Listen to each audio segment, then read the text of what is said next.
सुप्रभातम 8:36 प्रातः। अथ नर्मदा पुराणम 106वां अध्याय। शिवलोक की उत्कृष्टता, गोसेवा का महत्व, दान की महिमा। युधिष्ठिर बोले, भगवान, गोलोक कैसा बताया गया है, किस कर्म से उसकी प्राप्ति होती है और कौन कौन वहाँ निरंतर रहते हैं। मार्कंडेय जी ने कहा, सब लोकों से ऊपर महादेव जी का लोक है। वह परम दिव्य और सर्वश्रेष्ठ है। वहीं वृषभ रूप से धर्म भी विद्यमान है। जहाँ उनके पति वृषभ रूप धर्म है, वहीं गौ माताएँ भी निवास करती हैं और उसी लोक में देवताओं और असुरों से पूज्य नर्मदा देवी भी विद्यमान है। उन्हीं के जल से गोएँ, बछड़े तथा सब देवता तृप्त होते हैं। ब्रह्मा, विष्णु, उमा सहित महेश्वर देवता, ऋषि, पितृगण, मातृगण तथा अन्य लोकों सहित शिवलोक और नर्मदा लोक भी इस गोलोक के अंतर्गत हैं। रुद्रलोक के जो गुण हैं वही गोलोक के हैं। नंदा, भद्रा, सुभद्रा, सुशीला तथा सुरभि ये 5 गौ माताएँ हैं, शिवलोक से प्रकट हुई हैं। छठी नर्मदा देवी भी वहीं से संपूर्ण लोकों पर अनुग्रह करने की इच्छा से प्रकट हुई हैं।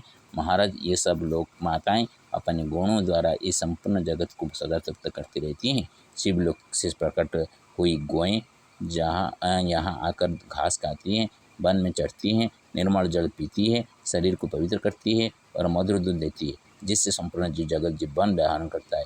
जैसे छोटे बच्चे बाली स्त्रियों से घर की शोभा होती है, उसी प्रकार छोटे बछड़े वाली गौओं से जिनका घर सुशोभित है, उनके शरीर में पाप कहाँ रह सकते हैं। जो लोग ओंकार और नर्मदा का सदैव शिवरूप से स्मरण करते हैं, उनका पुनः इस संसार सागर में जन्म नहीं होता। जो घास और जल देकर गौओं के प्रति परम भक्ति भाव रखते हैं, वे उन गौओं के प्रसाद से शिवलोक में जाते हैं। ये गौ माताएँ सदा अनुकूल रहने पर समस्त कामनाओं को देने वाली है। जो इन कल्याणमय गौओं की रक्षा करते हैं, वे शिवलोक में जाते हैं। जो उत्तम विधि के साथ एकाग्रचित्त हो भक्तिपूर्वक भगवान शिव का पूजन करते हैं, वे निश्चय ही शिव के धाम को जाते हैं। भगवान शिव के निवास स्थान रूप तीर्थों में जो मनुष्य श्रद्धापूर्वक जाते हैं, विशेषतः जो नर्मदा और अमरकंटक की यात्रा करते हैं, वे ब्रह्मा, विष्णु और शिव के लोकों में विहार करते हैं। राजन, इस प्रकार तुम्हें नर्मदा का मंगलमय अवतार बताया गया है। जिससे बोले, मुने, अब मैं दान धर्म का विधान सुनना चाहता हूँ। जो लोग दरिद्र और भिक्षुक, उन्हें शिवाधाम की प्राप्ति कैसे होती है। मार्कंडेय जी ने कहा, राजन, कमल, बिल्वपत्र, कुश और नर्मदा का जल, इन सबको भगवान ब्रह्मा जी ने सामान्यतः धर्म का हेतु बताया है। ये सर्वसुलभ है। सभी धर्म, पुराण, श्रुतियाँ श्रद्धा और विश्वास से ही पावन होते हैं। पुराणों और श्रुतियों के उपदेश किए हुए धर्म का आचरण करने से मनुष्य स्वर्गलोक में जाते हैं। जो शिव जी का ध्यान करने वाले ब्राह्मण को श्रद्धापूर्वक रुई भरा हुआ बिस्तर, कटिसूत्र सहित लाल वस्त्र, नवीन वस्त्र में लपेटा हुआ तथा पवित्र धूप से सुवासित किया हुआ जो क्यों पवित्र देता है, वह रुई के उन वस्त्रों में जितने तंतु होते हैं, उन तत्वों में जितने रोम होते हैं, उतने सहस्र वर्षों तक शिवलोक में प्रतिष्ठित होता है। जो भगवान शिव के उद्देश्य से शिव भक्त को नैवेद्य देता है अथवा शाक, मूल, फल आदि अर्पण करता है, वह तंडुल, फल और दल आदि की जितनी संख्या होती है, उतने सहस्र वर्षों तक शिवलोक में सम्मानित होता है। जो शिव भक्त को दही भात से भरा हुआ सुंदर भिक्षा पात्र अर्पण करता है, वह शिव धाम में निवास करता है। जो अपनी शक्ति के अनुसार शैव व्रत का पालन करने वाले ब्राह्मण को भोजन कराता है, भगवान शिव के लोक में प्रतिष्ठित होता है। जो भक्तिपूर्वक शिव की पूजा करते हैं, वे शिवलोक में जाते हैं। इस प्रकार प्रसंगवश शिवलोक, गोलोक और नर्मदा लोक का वर्णन किया गया है, जहाँ शिवभक्त पुरुषों का निवास है।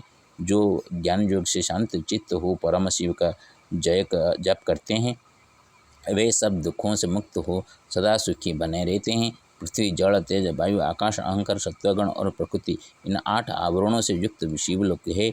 वह 10,000 सूर्यों के समान कांतिमान परमस्थान है। ज्ञान और ध्यान में संलग्न, शांत, भिक्षान्न भोजी, जितेंद्रिय, भगवान शिव की प्रसन्नता के लिए सत्कर्म करने वाले और जिनके पाप दग्ध हो गए हैं, ऐसे श्रेष्ठ ब्राह्मण ही उस परम धाम शिवलोक को पाने की अधिकारी है।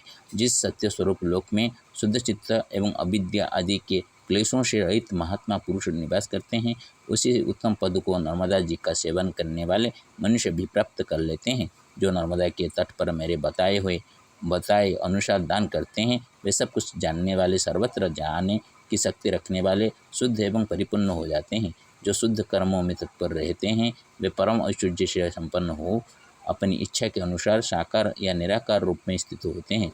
संपूर्ण जगत के स्वामी पार्वती वल्लभ भगवान श्री नीलकंठ का यह दिव्य स्थान नित्य विशुद्ध अविनाशी एवं सदा एकरस रहने वाला है।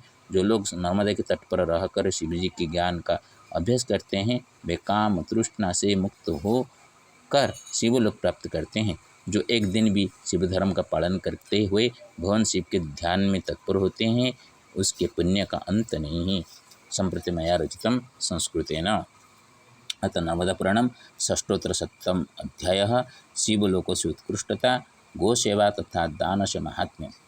गोलोके कीदृशो भवान् शिष्यत्वेन सुसाध्यतां शृणुष्व राजन् श्रेयमस्ति कथनं मम सर्वलोकपरिभाषो शङ्करस्यालयार्प्यः वृषावगौस्वरूपाणामस्ति पुण्यमयी पुरी नर्मदापि चिरभाषा तस्यारपः करोति च सन्तुष्टिवृषवादीनां प्राणिनामात्मसुखदम् नन्दाभद्रा सुभद्रा च सुशीला सुरभिश्चिरा गोमातरस्तु पूज्यरः पञ्चमातृशिवालये दानधर्मस्य पुण्याशा प्राप्नोति कीदृशं नरः सम्यग्विधिराजन् भूमयोपदेशमाश्रित पुण्यार्जनाय सामग्री कमलबिल्लसुकुशं नर्मदाजलमासाद्य विश्वासश्वासभरितं शिवनैवेद्यरूपेण शाकामूलफलानि च या संख्यका मनसायो करोत्यर्पणदुर्लभं प्राप्नोति शिवलोकं च चाजरामरावच्चिरं प्रवसति सुधर्मेण पार्वतीश सुभाषिषा। ओडिया दान धर्म पुण्य गोसेवा महत्व सुनी पाल धर्मराज सब पुर ऊर्ध्व शिवलोक तई वृषभधेनु समाज गोलोक से धाम जान धर्म सुत धर्म पणे सुमानव गमई से पुर नंदा भद्रा तथा सुभद्रादि पंचगाभ सुशीला सुरभि धेनु गुपोरस्त सुभाषि से नर सुखी कमल बिल्व अकुशा नर्मदारे शिव पूजी हुए सुखी सुशीला सुरभि धेनु गपुरस्त सुभाषि से नर सुखी कमल बिल्व कुशा नर्मदारे शिव पूजी हुए सुखी। हरि ओम उग्रं वीरं महर्वादामगं नृसिंहं विष्णुभद्रमुद्रमामि ओम सप्तमुखं नृसिंहेन सह सप्तमुख्य महालक्ष्मीनमस्तुते। हरि ओम त्र्यंबकं यजामहे सुगन्धिं पुष्टिवर्धनं प्रभारोगमे मृत्युर्मुखमामृतं नमो नमो नमः। अद्य चिकित्साक्षेत्रे प्रवेशानाय या परीक्षा भवति तस्यां परीक्षायां छात्राणां मतिः सुधा भवतु स्मृतिः अधिकम् अस्तु सर्वेषां यथा परीक्षा उत्तमा भवेत् तथैव भवतु। विशेषतः मम मित्रस्य देवेन्द्र बेहरा तस्य पुत्रस्य परीक्षा तथा उत्तरोत्तर उन्नतिं भवेत् उच्चलब्धाङ्कानि प्राप्तानि भवेयुः तथैव वरं देहि। ओम श्री लक्ष्मीनृसिंहाभ्यां नमो नमः।